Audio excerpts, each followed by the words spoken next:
All right, what's up, internet? Welcome to the office, I guess, where we discuss tech and the world around it. I am finally ready to give you guys my review of the Tesla Model 3. Now, this is going to be a long video, but I'm going to try to jump to the point. I've wanted a Tesla since 2013. I've been a huge fan, following Elon and Tesla and SpaceX and all of that. And I finally got the opportunity to purchase a 2018 Performance Model 3. It does have autopilot. And I picked it up about 2 years ago, and I've driven 35,000 miles on it. So I wanted to give you guys a review from my perspective and just what I've experienced during my time as an owner of a Tesla Model 3. When I started shopping for a Model 3, I called up headquarters using the sales number that you find on Google, and I asked for a loaner vehicle. So Tesla loans out vehicles whenever you take your vehicle in for service. And this behind me was actually a loaner vehicle.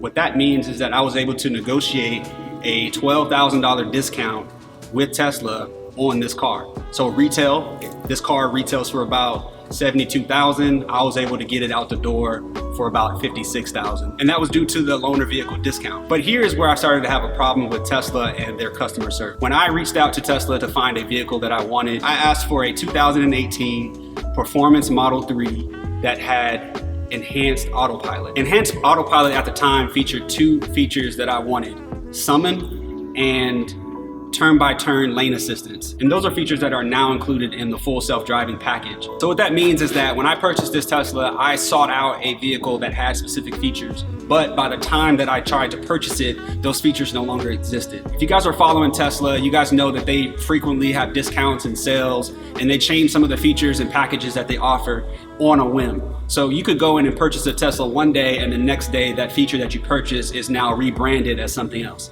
That's what happened to me.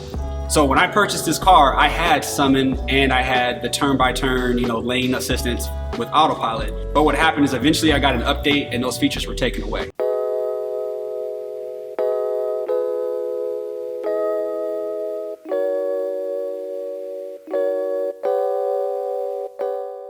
All right, so after about 3 months, I got an update from Tesla. As we normally do, we get a bunch of updates, every other month or so.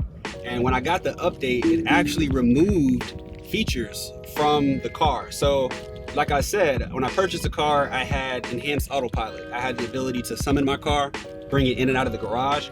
And I also had the ability to use autopilot to change lanes and get off on exits.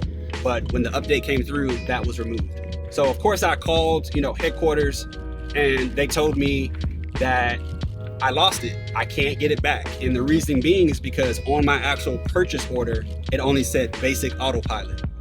And while a lot of you may think that this is just kind of common sense when it comes to cars, I want you to think about it for a second. If you were to purchase a used car and it comes with, a certain feature like a luxury trim, sunroof, extra wheels, a spoiler. If you were to sell that car to someone else, they get those features too.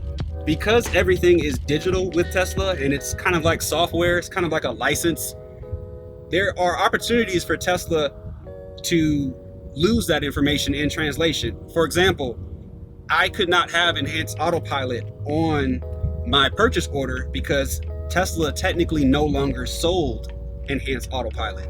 However, this vehicle actually had it installed. And that made things complicated for Tesla support to try to support me, because they really had no idea how to put it back on my car. So let's fast forward to a couple months ago when Tesla actually brought back enhanced autopilot. I actually called Tesla again, and I told them, I said, hey, I originally had it. It was taken from me because of X, Y, and Z. Can you guys put it back on? They again told me no, they could not put it back on because it was not on my purchase order. I don't have the features anymore. I can't get them back. But I did want to explain that to you guys so you guys can see that when you're dealing with this new wave of electric vehicles and they have software such as Tesla, you have to be wary of when you're buying them used, or even if you're buying them new and you're getting a feature that may no longer be available. So that was my bad experience with Tesla. Other than that, I've been extremely, extremely happy with this car. I mean, I've taken trips to DC, to Ohio, to Florida. I've taken them to Kentucky, Tennessee. I pretty much have driven it all around the Southeast and even up north. And I will say that the highway driving experience is absolutely perfect with autopilot. You literally just get in the car, activate autopilot, and then when the car needs to be charged, it'll tell you to stop. You get out and charge for about 35 minutes. You know, you and your family go and get something to drink, use the restroom. By the time you're done doing all of that stuff, you get back in the car and you're on the road again. It's very pleasant because in reality, you're not really driving, you're just monitoring and checking all of the, you know, your surroundings and keeping your hand on the steering wheel. And then you're just getting up every 2 to 3 hours to stretch. It's a very, very nice experience when you're trying to take a road trip. So I've driven 35,000 miles with this car, and I've learned a couple things when it comes to traveling and as far as living in a city that doesn't have a service center. So if you have a Tesla, you definitely want to be near a service center. I live in a city that is about 90 miles from a service center. So if I have any issues that require me to drive in, I have to make a day of it. I have to take a trip out there in the morning. You know, they'll give me a loaner car, I'll drive it back, and so on and so forth. So it's pretty inconvenient if you don't live near a service center. I know the first thing that people try to do when they buy a Tesla is find out where the superchargers are. That is extremely important. You definitely want to charge at home. You want to be able to charge fast in your city. If you don't have those two things, you're going to find yourself not having a good charging infrastructure to really enjoy your electric vehicle. You're going to find yourself not having a good charging infrastructure to enjoy your Tesla. And right now I'm using autopilot while I film this video, and you see I have to keep my hands on the steering wheel and it's keeping me in my lane. But that's when the car drives itself. The best part about the Performance Edition is driving the car. So charging costs. Another thing that I've noticed is that depending on where you charge, the electricity rates are different. I will say that I've never spent more than $15 charging this car, from roughly 10% to about 80 to 90%.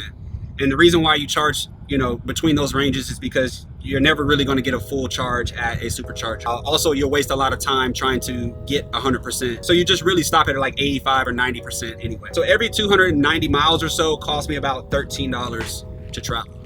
It's fairly inexpensive when you look at the grand scheme of things. As far as maintenance goes, I only had to change the tires out. There's no oil to change. Essentially just stick with your tires, rotation and balance, and make sure you maintain the paint. And that's it. So one thing I want to add to this video to talk about the Tesla community is that as a person of color, it's really interesting that the Tesla community is full of diverse and enthusiastic people about the car and the culture.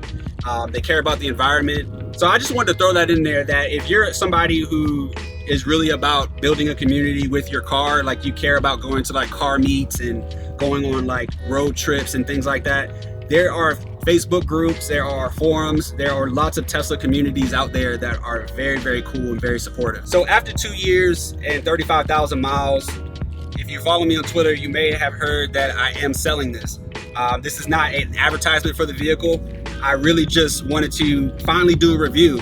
On this channel, I mostly talk about, you know, photography and mobile technology. And I really forgot to do a video on the biggest piece of technology that I have in my possession, and that's this Tesla. So I wanted to give you guys an idea of my experience with Tesla, some of the good and some of the bad. If you're interested in a Tesla, definitely reach out to me. I can answer any of your questions. And I actually have my referral code down in the description. So if you do decide to buy one and you want to pick it up through my link, you will get 1,000 miles. I'll get 1,000 miles.